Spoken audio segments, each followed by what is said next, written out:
जय हिंद, जय भारत दोस्तों। जैसे कि आप ये तस्वीरें देख रहे हैं, ये पिछले दिनों हुए महिला दिवस की खास कलाकृतियाँ महिला द्वारा बनाई गई।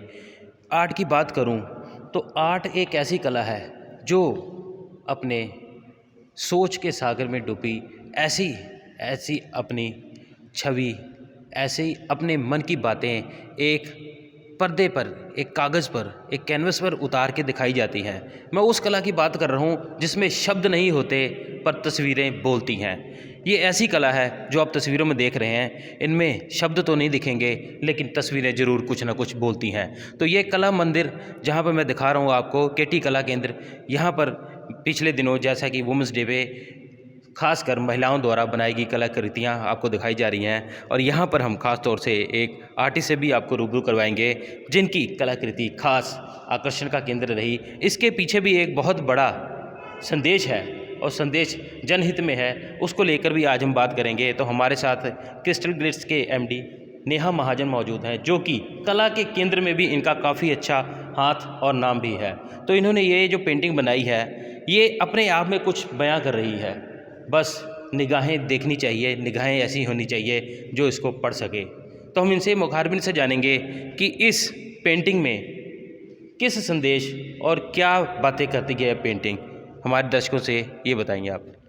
पहले तो बहुत बहुत शुक्रिया, आपने मेरी पेंटिंग को, उसके मीनिंग को लोगों के सामने रूबरू करने का मुझे मौका दिया। और मैं कौसा ट्रस्ट से ब्रिजेश जॉली सर का भी थैंक्स करती हूँ जिन्होंने हमें मौका दिया, हमारे अंदर जो फीलिंग्स हैं उनको हम बाहर कैनवस पे निकाल सकें, उनको पेंट कर सकें। क्योंकि कहीं ना कहीं हर एक पर्सन अपनी लाइफ में इतना बिजी शेड्यूल रखता है कि वो चाह के भी पेंट नहीं कर पाता। बट एक मोटिव जब मिल जाता है और सब यहाँ पे अच्छे अच्छे आर्टिस्ट, फीमेल आर्टिस्ट आए यहाँ पे वुमेंस डे सेलिब्रेट करने के लिए, जो सर ने हमें बहुत अच्छा एक मौका दिया और हमने अपने मन के जो विचार थे कैनवस पे उतारे।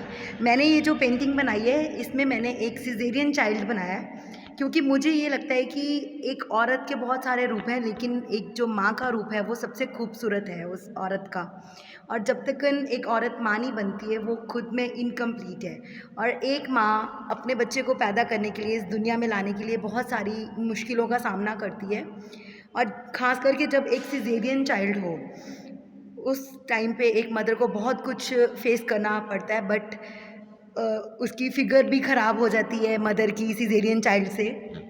बट ये है कि उसको इस चीज़ का कोई दुख नहीं है कि मेरे बेटा हुआ है या बेटी हुई है, सिजेरियन चाइल्ड हुआ है। उसको इस चीज़ की खुशी है कि आज मैं एक मदर हूँ, एक बच्चे की माँ हूँ, और she is still beautiful in her own ways. इतने कट लगने के बावजूद भी बॉडी पे वो अपने आप में संपूर्ण है, बहुत खूबसूरत है और भगवान की सबसे खूबसूरत रचना में से एक रचना है। तो मैं ये मानती हूँ कि मदरहुड जो है वो बहुत ही एक वुमेन के लिए ब्लेसिंग है भगवान की तरफ से। तो मैंने वही पेंट करी, और still she is beautiful with her cuts in her own ways. So जितनी भी मदर्स हैं, ये उनके लिए एक बहुत बड़ा चैलेंज है आज के बिजी शेड्यूल में, खुद को भी मेंटेन करना, मैनेज करना, घर भी संभालना, बिजनेस भी करना, और बच्चे को भी संभालना, फैमिली को भी टाइम देना। ये सब चीज़ें एक फ़ीमेल के रूप को दर्शाती हैं। और भगवान ने इसीलिए शायद फीमेल को इतना स्ट्रांग बनाया कि वो ये सब कुछ अच्छे से मैनेज कर सके। तो सिजेरियन की बात करें तो एक मेरा आपकी इस तस्वीर से सवाल भी निकल के आया है आपका जवाबों के अनुसार, कि आज के समय में सिजेरियन के केस क्यों ज़्यादा बढ़ रहे हैं।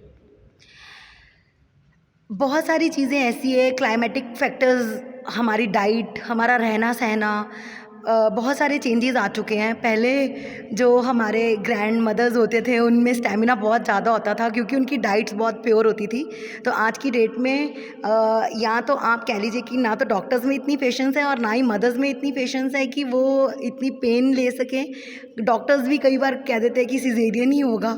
और कुछ क्लाइमेटिक फैक्टर्स की वजह से भी मैं ये चीज़ सबसे बड़ी बात इन्होंने जो कही है कि आज के समय में लोग पेन लेना नहीं जानते, या ऐसा करें कि क्लाइमेट फैक्टर हो गया है, कुछ यहाँ का रहन सहन बदल गया है, इसके कारण भी ये इस चीज़ में बदलाव आया है। तो बदलाव ज़रूर आया है लेकिन संदेश बहुत सटीक है और संदेश बहुत ही आज के समय के लिए अच्छा संदेश है। तो यहाँ के जैसा कि आप तस्वीरें देख रहे हैं, ये कला की कला का मंदिर कहना इसमें गलत नहीं होगा कि इस कला के मंदिर में अलग अलग तस्वीरें जो मुंह से बोलती हैं, और इस कला के मंदिर को संजोने वाले भी हमारे साथ हैं जिनके द्वारा ही इस कला के मंदिर में इन आर्टिस्टों के फूल खिलते हैं, ऐसी तस्वीरें उभर के आती हैं। और इनसे भी हम इनके मुखारबिन से ही सुनेंगे कि इस कला के पीछे आपका क्या उद्देश्य।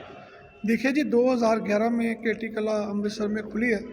तब से लेकर आज तक हमारा एक ही मोटिव रहा है कि किसी भी तरह से जो बडिंग कलाकार हैं, इवन जो इस्टेब्लिश कलाकार हैं, उनको सबको साथ में मिला के एक प्लेटफॉर्म दिया जाए। और हम लोग यहाँ पे जितने भी वर्कशॉप करते हैं, एग्जीबिशंस करते हैं, वो सारी की सारी 100% फ्री होती है। हम किसी कलाकार से कोई पैसा नहीं लेते, सबको इनवाइट करते हैं, आप आओ, कुछ ना कुछ करो। कोरोना पीरियड में 2 साल में हम कुछ कर नहीं पाए, तो इस दौरान हमने इस बिल्डिंग को रिनोवेट किया। केटी कला का ये नया एग्जीबिशन हॉल आपके सामने पेश है, ये किया। 8 मार्च को इंटरनेशनल वुमेन डे है, तो बहुत सारे टीचर्स को छुट्टी की प्रॉब्लम थी, स्कूल वाले थे, तो इसलिए उनको 10 मार्च 8 की बजाय हमने इसको संडे को ले लिया। 13 और 14 मार्च को ये शो हुआ 2 दिन का। 70 के करीब वुमेन आर्टिस्ट ऑफ अमृतसर, और हमने कोशिश की कि स्टूडेंट को ना लिया जाए। ये सारे के सारे मैच्योर आर्टिस्ट हैं जिन्होंने भी यहाँ पे पार्टिसिपेट किया है, तो स्टूडेंट को लिए फिर हम और आगे बड़ा कार्यक्रम करेंगे। उन्होंने यहाँ बैठ के हमने उनको कलर कैनवस वगैरह प्रोवाइड किया, और एक साझा जिसको मंच कहते हैं वो दिया कि सब आपके काम करें।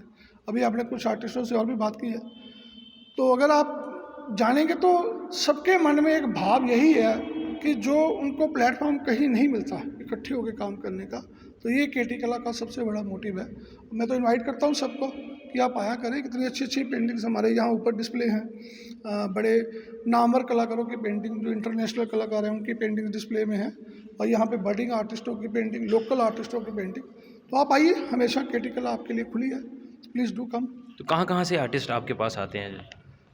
देखिए, हमारे पास तो आप साउथ में चले जाओ तो केरला, कर्नाटका, तमिलनाडु, अगर वहाँ से असम, मेघालय से, मतलब बॉम्बे से, महाराष्ट्र से, उस तरफ से भी, सारे इंडिया से पूरे ग्रुप आते हैं हमारे पास।